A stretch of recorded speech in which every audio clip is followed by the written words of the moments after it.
Dear students, इस video की शुरुआत सॉल्ट एनालिसिस के क्वेश्चन से कर रहा हूं जो कि पूछा गया है जेईई मेन 2016 में। The hottest region of Bunsen flame shown in the figure given below. Students, Bunsen burner में मैक्सिमम टेम्परेचर उस रीजन पर मिलेगा जहां पर फ्यूल का कंप्लीट कंबशन होगा। तो एक्चुअली जहां पे रिड्यूसिंग फ्लेम एंड होती है और ऑक्सीडाइजिंग फ्लेम स्टार्ट होती है, वहां पर क्या होगा, मैक्सिमम टेम्परेचर मिलता है क्योंकि वहीं पर मैक्सिमम कंबशन होता है। ओके, तो अगर हम वैसे देखें तो यहां पर क्या होगा, इस रीजन का जो फ्यूल है भी कंप्लीटली कंबशन इसका नहीं हुआ है, ठीक है ना। तो मेन कंबशन इस जगह पर आएगा स्टूडेंट्स, ठीक है ना, and that is why student reason 2 आएगा। Okay, next, sodium salt of an organic acid X produces effervescences with concentrated H2SO4. X reacts with acidified aqueous calcium chloride solution to give a white precipitate which decolorizes acidic solution of KMnO4. देखिए students, जो information इस question में लिखी गई है उसके मुताबिक ये हुआ कि स्टूडेंट्स कि जो ऑर्गेनिक एसिड एक्स है उसके एनायनिक पार्ट में रिड्यूसिंग करैक्टर मिलता है क्योंकि KMnO4 के साथ रिडॉक्स रिएक्शन करता होगा, तभी जाके KMnO4 का एक्वस जो सोल्यूशन है वो डिकलराइज होता है। नंबर 1। नंबर 2 पॉइंट ये है कि एसिड का जो एनायन है वो कैल्शियम के साथ कंबाइन करके प्रेसिपिटेट बनाता है। दो बातें आ गई। तीसरी बात यहां पर यह है कि एफरवेसेंसेस आती है जब उस सॉल्ट की रिएक्शन हम कराते हैं सल्फ्यूरिक एसिड के साथ में। तो देखिए यहां पे स्टूडेंट ये हमारा आंसर हो सकता है, मैं आपको बताता हूं क्यों। कंसंट्रेटेड सल्फ्यूरिक एसिड को जब हम सोडियम ऑक्सलेट में ऐड करेंगे तो यहां पर ऑक्सैलिक एसिड बनेगा और oxalic acid concentrate sulphuric acid के प्रेजेंस में डिहाइड्रेट होगा और डिसप्रपोर्शनेट करेगा, जिससे कार्बन मोनोऑक्साइड और कार्बन डाइऑक्साइड निकलेंगी जो कि एफरवेसेंसेस प्रोड्यूस करेंगी। एक तो ये बात होगी। दूसरा है कि कैल्शियम क्लोराइड के साथ कैल्शियम क्लोराइड और सोडियम ऑक्सलेट के बीच जब रिएक्शन होगी तो कैल्शियम ऑक्सलेट का व्हाइट पीपीटी आएगा और oxalate ions will reduce acidified potassium permanganate into manganese 2। तो देखिए तीनों चीजें यहां से फुलफिल हो रही, जबकि यहां से स्टूडेंट नहीं हो पाएगा, ठीक है ना। ये सोडियम फॉर्मेट नहीं हो पाएगा स्टूडेंट्स, सोडियम एसिटेट भी नहीं हो पाएगा क्योंकि कैल्शियम एसिटेट वाटर सॉल्युबल है, ठीक है ना। कैल्शियम फॉर्मेट वाटर सॉल्युबल है students, so that is why answer will be A. Now next question, actually second और third question actually same question है, बाय मिस्टेक ये रिपीट हो गया है। ओके, तो again answer is A, sodium oxalate. Next students, question number 4। When metal M is treated with NaOH, a white gelatinous precipitate X is obtained which is soluble in excess of NaOH। देखिए अगर कोई metal alkali के साथ reaction करता है और PPT बनता है, इसका मतलब हो गया कि वो मेटल एम्फोटेरिक मेटल होगा, नंबर 1। तो जो हाइड्रोक्साइड बनेगा इनिशियली वो हाइड्रोक्साइड एक्सेस एल्कली में डिसॉल्व हो जाएगा, ठीक है ना। Compound X when heated strongly gives an oxide which is used in chromatography is an adsorbent। देखिए अब एम्फोटेरिक मेटल कई होते हैं, जैसे एल्कली के साथ यानी सोडियम हाइड्रोक्साइड के साथ जिंक भी रिएक्शन करेगा, एल्यूमिनियम भी करेगा, टिन भी करेगा, लेड भी करेगा, ठीक है ना। लेकिन इनमें से कौन सा मेटल है उसके लिए इन्होंने एक क्लू दिया है। क्लू ये दिया है कि जो मेटल हाइड्रोक्साइड मिलता है उसको जब हम हीट करते हैं तो जो ऑक्साइड बनता है उस ऑक्साइड को हम यूज करते हैं क्रोमेटोग्राफी में इसका मतलब बिल्कुल सीधा है कि वो मेटल एल्यूमिनियम होगा। एल्यूमिनियम की रिएक्शन जब हम कराएंगे एल्कली के साथ में तो एल्यूमिनियम हाइड्रोक्साइड बनेगा। ओके, मैं रिएक्शन स्टूडेंट लिख देता हूं यहां पे। क्वेश्चन नंबर 4, एल्यूमिनियम की रिएक्शन जब एल्कली के साथ होगी, ठीक है ना, तो स्टूडेंट यहां पे बनेगा पहले एल्यूमिनियम हाइड्रोक्साइड और हाइड्रोजन गैस यहां से रिलीज हुई। ओके, एल्यूमिनियम हाइड्रोक्साइड को जब हम हीट करेंगे तो बन जाएगा Al2O3, जिसको एज एन एडसॉर्बेंट यूज किया जाता है क्रोमेटोग्राफी में। तो देखिए आयरन तो वैसे भी NaOH के साथ रिएक्शन नहीं करेगा, ठीक है, जिंक कर जाएगा, लेकिन ZnO को है क्रोमेटोग्राफी में इस्तेमाल नहीं करते हैं। कैल्शियम स्टूडेंट रिएक्ट नहीं करेगा, ये एम्फोटिक मेटल नहीं है, डेली एल्यूमिनियम आ जाएगा। Next question, question number 5,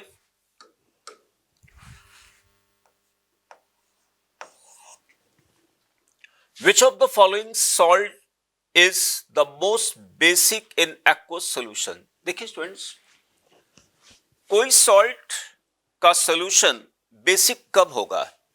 When the salt किससे बना होगा? Weak acid and strong base से। तो सर्च कर लेते हैं students. It is salt of weak acid acetic acid and weak base lead hydroxide.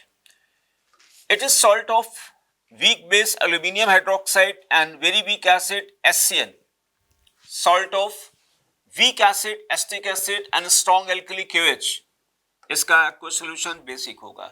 Ferric chloride student ferric hydroxide and HCl का salt होगा, ठीक है ना, तो इसका aqueous solution बेसिकली एसिडिक होगा, बेसिक होगा स्टूडेंट्स। इसका आप कह सकते हैं ऑलमोस्ट न्यूट्रल आप कह सकते हैं। Okay, next question students, question number 6, the incorrect statement is copper 2 ion gives chocolate colored precipitate with potassium ferrocyanide। सही स्टेटमेंट है, ये स्टेटमेंट स्टूडेंट सही है, ठीक है ना, करेक्ट स्टेटमेंट। और क्वेश्चन नंबर 6 में जो ये बनेगा, देखिए सभी लोग जानते हो Cu ट्वाइस FeCN होल 6, ठीक है ना, ये चॉकलेट ब्राउन कलर का प्रेसिपिटेट मिलता है, बिल्कुल सही है। कॉपर 2 एंड निकल 2 ions give black precipitate with H2S in presence of HCl। Student ये स्टेटमेंट गलत हो गया है ना, ये गलत हो गया। उसका रीजन ये है कि कॉपर जो है वो सेकंड ग्रुप का बेसिक रेडिकल के क्लासिफिकेशन में कॉपर 2 जो है वो सेकंड ग्रुप में आता है, और सेकेंड ग्रुप के बेसिक रेडिकल का आइडेंटिफिकेशन हम लोग करते हैं by passing H2S gas in the presence of HCl, ठीक है ना, जबकि निकल जो है वो HCl की प्रेजेंस में H2S के साथ सल्फाइड का प्रेसिपिटेट नहीं बनाता, क्योंकि ये फोर्थ ग्रुप में है और फोर्थ ग्रुप के बेसिक रेडिकल के सल्फाइड का केस भी हायर है। ओके, कॉपर 2, तो according to given information answer बनेगा student B. Copper 2 salt give red coloured borax bead test in the reducing flame, बिल्कुल सही है। उसका रीजन ये है, देखिए यहां पर मैं सी ऑप्शन को एक्सप्लेन करने जा रहा हूं स्टूडेंट्स। सबसे पहले यहां पर बनता है ऑक्सीडाइजिंग फ्लेम में क्यूप्रिक मेटाबोरेट बनता है, और क्यूप्रिक मेटाबोरेट रिड्यूसिंग फ्लेम में बदल जाता है, रिड्यूसिंग फ्लेम में कन्वर्ट हो जाएगा पहले कलरलेस क्यूप्रस मेटाबोरेट में, और क्यूप्रस मेटाबोरेट फर्दर कन्वर्ट हो जाएगा मेटालिक कॉपर में।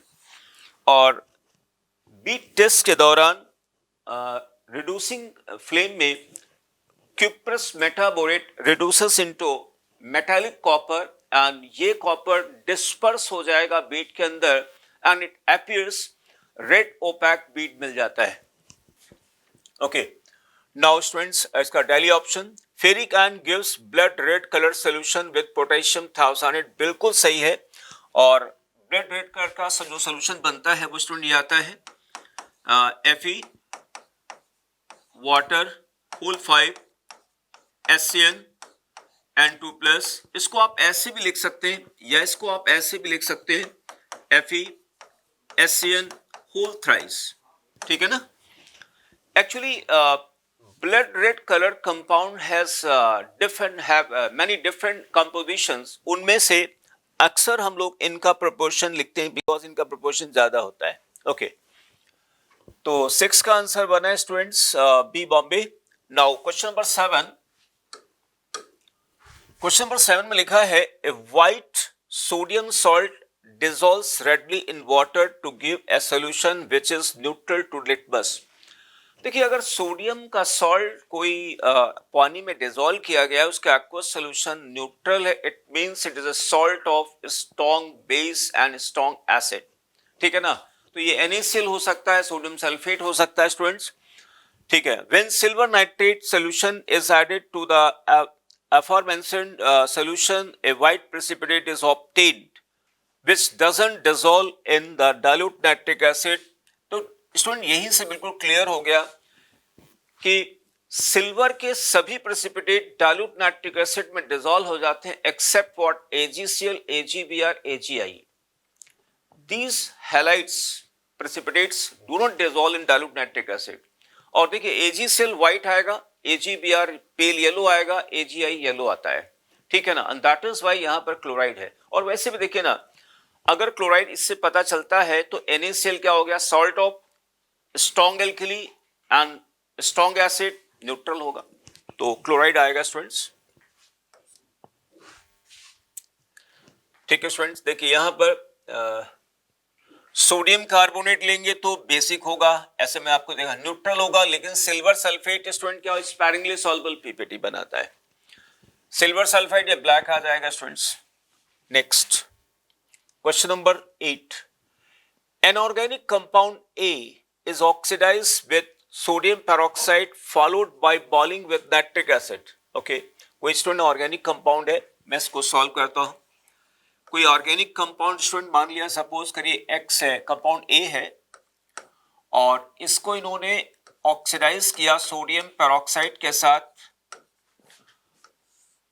ठीक है ना. फॉलोड बाय बॉइलिंग विथ, मान लिया सपोज करिए वो कंपाउंड X बन जाता है. इसको इन्होंने नाइट्रिक एसिड के साथ हीट किया गया है. नाइट्रिक एसिड के साथ स्टूडेंट हीट किया, followed by boiling with nitric acid. The resultant solution is then treated with, मान लिया यहाँ पे कोई सोल्यूशन Y बन गया और इस Y सोल्यूशन में इन्होंने डाला है now treated with ammonium molybdate. Ammonium molybdate को स्टूडेंट डाला गया, अमोनियम मोलिब्डेट को ऐड किया गया. ठीक है ना. टू यील्ड येलो प्रेसिपिटेट, और यहां पर आपको येलो प्रेसिपिटेट मिल जाता है. तो देखिए स्टूडेंट्स, ये जो येलो प्रेसिपिटेट की बात ये कह रहे हैं विद अमोनियम मोलिब्डेट, यानी अमोनियम मोलिब्डेट के साथ येलो पीपीटी आ जाना इस बात का एविडेंस है कि यहां जो Y है या तो ये फास्फेट यहां पर होगा. ठीक है ना. इनमें फास्फेट होगा या फिर आर्सेनेट होगा, या आर्सेनेट होगा. ठीक है ना. इसका मतलब ये हुआ कि ये यहां पर आर्थोफास्फोरिक एसिड बना होगा या आर्सेनिक एसिड बना होगा. ठीक है ना. Y यहां पर आ गया. ओके. इसका मतलब ये हुआ स्टूडेंट कि ये जो कंपाउंड है यहां पर, इस कंपाउंड A में फास्फोरस जरूर होगा, फास्फोरस होगा. ठीक है ना. फास्फोरस रहा होगा तो वो फास्फेट में बदला होगा, और फास्फेट में अगर बदला है तो यहां पर आर्थोफास्फोरिक एसिड बना. आर्थोफास्फोरिक एसिड अमोनियम मोलिब्डेट के साथ येलो कलर का जो कंपाउंड बनाता है उसका कंपोजिशन में लिखता हूं स्टूडेंट्स. देखिए यहां पर आ जाएगा अमोनियम फास्फेट, अमोनियम फास्फेट .12 ये आ जाता है फास्फो अमोनियम मोलिब्डेट, या इसको हम इस तरीके से भी लिख सकते हैं, और अमोनियम होल थ्राइस P. ठीक है ना. मोलिब्डेनम, मोलिब्डेनम का ऑक्सीडेशन स्टेट स्टूडेंट से है, यहाँ पे 6 आ गया, और ऑक्सीजन हमने लिखा, और ये लिखा यहाँ पे 4. ठीक है ना. और यहाँ पे हमें एक्चुअली 3 नेगेटिव लाना है. ठीक है ना, क्योंकि यहाँ पे सिंगल प्लस इंटू 3 हो गया. ओके. मॉलिब्डेनम स्टूडेंट यहाँ पे 4 है, तो 4 अगर मॉलिब्डेनम है तो यहाँ पर हमें लिखना पड़ेगा 3। ऑक्सीजन हो गया 36 एंड 4 40, 40 का मतलब ये 10 हो गया। ओके, तो ये हो गया स्टूडेंट्स, येलो पीपीटी के फॉर्म में आपको मिलते हैं ये वाले येलो पीपीटी, इसका कंपोजिशन आ गया। तो फ्लोरीन हो सकता नहीं, नाइट्रोजन नहीं होगा, सल्फर नहीं होगा, फास्फोरस होगा। अच्छा, same test is also given by students arsenate also, लेकिन आर्सेनेट का जो टेस्ट है वो 60 डिग्री के ऊपर मिलता है, और अगर ठीक है ना, अगर 40 से नीचे अगर आपको मिल जाता है तो यानी फास्फेट होगा। Student next question number 9, question number 9, the metal that gives hydrogen gas upon treatment with both acid as well as base, इसका मतलब क्या हुआ स्टूडेंट, एम्फोटेरिक मेटल है, और एम्फोटेरिक मेटल में यहां पर क्या होगा, जिंक हो जाएगा। So zinc produces hydrogen on reaction with acid as well as non-oxidizing acid as well as alkalis. Question 10. Colorless cupric metaborate is reduced. देखिए ये स्टेटमेंट शुरुआत से ही गलत हो गया, ये स्टेटमेंट की शुरुआत ही गलत हो गई, तो यहाँ पे कलरलेस लिख दिया। आपको बता दें जो क्यूप्रिक मेटाबोरेट है ना, ये कलरलेस नहीं होता है। क्यूप्रिक मेटाबोरेट हॉट कंडीशन में ग्रीन कलर का होता है, और जब कोल्ड कंडीशन में ब्लू कलर का होता है। तो पहले स्टेटमेंट यही गलत हो गया। Is reduced to cuprous metaborate in a luminous flame. देखिए दूसरी गलती यहां पर आएगी, ये ल्यूमिनस नहीं होता है, नॉन ल्यूमिनस फ्लेम होती है। बोरेक्स बीट टेस्ट को हम लोग नॉन ल्यूमिनस फ्लेम में कराते हैं, तो ये स्टेटमेंट स्टूडेंट गलत है। Cuprous metaborate is obtained by heating boric anhydride with copper sulfate in a non-luminous flame। देखिए अब ये स्टेटमेंट भी गलत आ गया। इन्होंने कहा है कि cuprous metaborate is obtained by heating boric anhydride। Actually यहाँ पे जब बोरिक एनहाइड्राइड को हम कॉपर सल्फेट के साथ हीट करते हैं तो क्यूप्रिक मेटाबोरेट बनता है। देखिए मैं आपको लिख के बता देता हूं, यहाँ पे ये है boric anhydride B2O3 and plus this is copper sulphate. Copper sulphate इसके साथ अगर मैं इसको हीट करता हूं स्टूडेंट्स, है ना, सबसे पहले ऑक्सीडाइजिंग फ्लेम में हीट किया जाता है, तो बन जाएगा क्यूप्रिक मेटाबोरेट, ठीक है ना, और ये आ गया ट्वाइस एन प्लस SO3। ठीक, तो ये हॉट कंडीशन में एक ग्रीन होता है, और कोल्ड कंडीशन में स्टूडेंट्स ये आ जाता है ब्लू। ठीक है ना, तो दोनों स्टेटमेंट स्टूडेंट गलत हैं इसके। Okay, both statement 1 and answer बनेगा student 1:2। Both statement 1 and statement 2 are false, B Bombay. Now next question 11 number. An inorganic compound X on treatment with concentrated sulfuric acid produces brown fumes। देखिए यही से बात clear होती है कि अगर हम कंसंट्रेटेड H2SO4 के साथ किसी सॉल्ट को अगर हीट करते हो ब्राउन फ्यूम्स आती है, तो सॉल्ट में या तो NO2 माइनस होगा, या ब्रोमाइड आयंस होंगे, और या फिर नाइट्रेट आयंस होंगे। ठीक है ना, यहां से क्लियर हो गया। बिकॉज इससे बनेगा HNO2 डिस्प्रपोर्शनेट होगा, नाइट्रिक एसिड NO में NO जैसे निकलेगा NO2 आ जाएगा, इसमें ब्रोमीन बनेगा और इसमें NO2 आएगा। Okay, brown fumes and gives dark brown ring with ferrous sulphate. इसका मतलब स्टूडेंट हो गया ये तो NO2 माइनस है, ये ब्रोमाइड नहीं होगा, ये नाइट्रेट होगा, कि brown ring test in the presence of concentrated sulphuric acid. अच्छा, कंसंट्रेटेड सल्फ्यूरिक एसिड की बार बार बात ये करें, इसका मतलब क्या है, हमारा जो शक है वो नाइट्रेट पे ज्यादा होगा। Also compound X gives precipitate Y when it is its solution in dilute HCl is stated with H2S। इसका मतलब हुआ ये जो स्टेटमेंट उन्होंने दिया है स्टूडेंट, देखिए ये जो सेकंड स्टेटमेंट दिया है कि उस सॉल्ट का केटायन कौन है, यानी जो इनऑर्गेनिक सॉल्ट बताया गया है तो उसका एनायन तो कंफर्म, लगभग कंफर्म है नाइट्रेट होगा, लेकिन उसका केटायन कौन है उसके लिए इन्होंने कहा है कि वो H2S के साथ प्रेसिपिटेट बनाता है इन the presence of dilute HCl इसका मतलब हुआ कि वो सेकंड ग्रुप का कोई केटायन यहां पर है. ओके, बेसिक रेडिकल में. The precede Y on treatment with concentrated nitric acid followed by excess ammonium hydroxide further gives deep blue colors. Okay, अब देखिए यहां पर जो केटायन दिया गया उसके बाद कंफर्मेशन टेस्ट दी गई. क्या कंफर्मेशन है? प्रेसिपिटेट Y यानी जो सल्फाइड बना है उस सल्फाइड को इन्होंने क्या किया, नाइट्रिक एसिड में डिसॉल्व किया, तो अब वो फ्री मेटल केटायन बन गया. उसमें एक्सेस अमोनियम हाइड्रोक्साइड डाला गया. एक्सेस अमोनियम हाइड्रोक्साइड का मतलब हुआ कि वो केटायन अब क्या करेगा, अमीन कॉम्प्लेक्स बनाएगा. अमीन कॉम्प्लेक्स जो बनता है वो डीप ब्लू बन रहा है. इसका मतलब स्टूडेंट यहीं से कंफर्म है कि, अब मैं आपको बता देता हूं, यानी उस इनऑर्गेनिक सॉल्ट का एनायन कंफर्म हुआ नाइट्रेट और केटायन कंफर्म हुआ कैसे, सेकंड बेसिक रेडिकल का जो क्लासिफिकेशन है उसमें सेकंड ग्रुप का कोई केटायन है जो अमोनिया के साथ कॉम्प्लेक्स बनाता है, उसका अमीन कॉम्प्लेक्स ब्लू है, मतलब कॉपर. ये नहीं हो सकता, देखिए इसलिए नहीं हो सकता क्योंकि देखिए अमोनिया के साथ कॉम्प्लेक्स नहीं बनाएगा. अमोनिया के साथ कॉम्प्लेक्स नहीं बनाएगा, लेट हो गया. ये बना लेगा, ये सही है. ये नहीं बनाएगा, क्यों? क्योंकि कोबाल्ट बेसिकली क्या है, फोर्थ ग्रुप का आता है. कोबाल्ट जो है वो H2S के साथ प्रेसिपिटेट नहीं बनाएगा इन the presence of dilute HCl. तो आंसर सी आ गया students. Next question number 12. Copper 2 salt reacts with potassium iodide two gives student option A. ठीक है ना.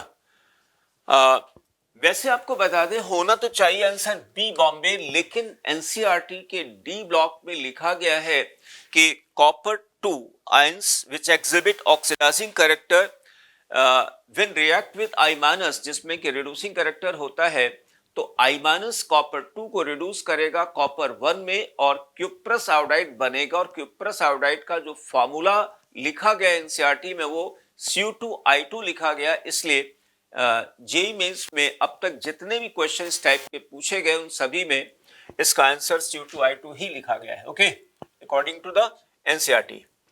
Now, question number 13. To an aqueous solution containing ions such as this, okay, was added concentrated HCl followed by H2S. ठीक है ना. फिर मैं बोला है the total number of cations precipitated during the reaction is. इसका मतलब ये हुआ स्टूडेंट्स, इन केटायन के सॉल्यूशंस में हमने क्या किया, H2S गैस पास किया इन the presence of dilute HCl. तो कौन कौन यहाँ पीपीटी बना सकते हैं स्टूडेंट? पीपीटी कौन बनाएगा? फर्स्ट ग्रुप और सेकंड ग्रुप के बेसिक रेडिकल ही सल्फाइड का पीपीटी बना सकते हैं, क्योंकि इनके सल्फाइड का केएसपी काफी लो होता है. तो देखिए स्टूडेंट, ये नहीं बना पाएगा. फोर्थ ग्रुप का नहीं बनाएगा, फिफ्थ ग्रुप का नहीं बनाएगा, थर्ड ग्रुप का है नहीं बनाएगा, रेडॉक्स हो जाएगा, निकल नहीं बनाएगा, बेरियम फिफ्थ ग्रुप का नहीं बनाएगा, कॉपर बनाएगा. तो आंसर स्टूडेंट 1 आएगा. Okay. Now, question number 14. What are the products formed in the sequence when excess CO2 is passed in the slack line? देखिए स्टूडेंट्स, ये मान लिया स्लैक लाइन में हो गया स्टूडेंट्स. मान लिया स्टूडेंट कैल्शियम हाइड्रोक्साइड है और कैल्शियम हाइड्रोक्साइड में हम कार्बन डाइऑक्साइड गैस को पास कराते हो, तो पहले क्या बनेगा, कैल्शियम कार्बोनेट बनेगा. कैल्शियम कार्बोनेट में एक्सेस कार्बन डाइऑक्साइड गैस को पास करेंगे तो कैल्शियम बाइकार्बोनेट बन जाएगा. राइट. तो स्टूडेंट देखिए, ये नहीं हो सकता, आंसर बनेगा इसका कैल्शियम कार्बोनेट दिस वन, ये बन जाएगा. ठीक, ये नहीं बन सकता क्योंकि पहले यहाँ पे एसिड बेस रिएक्शन होगी लाइम वाटर के साथ में या स्लैक लाइम के साथ में, और ये नहीं हो सकता क्योंकि इन्होंने पहले बाइकार्बोनेट बनाया बाद में कार्बोनेट बनाया, नहीं हो सकता है. Now question number 15 students. Okay, match list 1 with list 2. Manganese 2. Student manganese 2 आता है फोर्थ ग्रुप में, तो आ गया थर्ड. आर्सेनिक आता है स्टूडेंट सेकंड ग्रुप के. देखिए जो बेसिक रेडिकल का जो क्लासिफिकेशन है उसमें सेकंड ग्रुप को दो पार्ट में डिवाइड किया गया, first A and second B. First A में कॉपर ग्रुप कहा जाता है और इस ग्रुप सब ग्रुप में आता है मरकरी 2, कॉपर 2, लेड 2, बिस्मथ और कैडमियम. वहीं पर सेकंड बी में आता है आर्सेनिक, एंटीमनी और टिन आता है. ओके, तो आर्सेनिक आ गया स्टूडेंट सेकंड बी में, यानी फोर्थ आ गया। Copper two student first A आएगा, सॉरी सेकंड ए आएगा स्टूडेंट्स, सेकंड आ गया। और एल्यूमिनियम आ गया स्टूडेंट थर्ड में, यानी फर्स्ट ओक से मैच होगा। तो 3 4 2 1 3 4 2 1 3 4 2 1 answer is Delhi, answer is Delhi. So dear students, this video completes a set of 15 PYQs. Thank you.